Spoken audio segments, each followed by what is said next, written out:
How to turn off keyboard typing sound on Samsung mobile. If the Samsung keyboard typing sound are annoying, you can mute them for the quieter experience.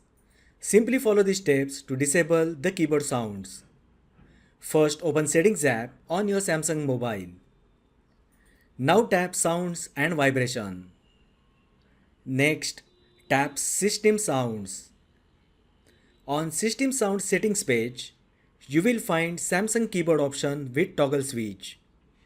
Just turn off toggle switch next to Samsung keyboard.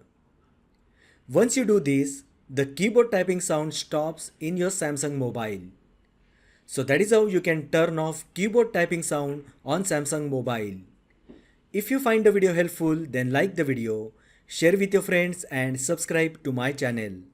Thanks for watching and I will see you in the next video.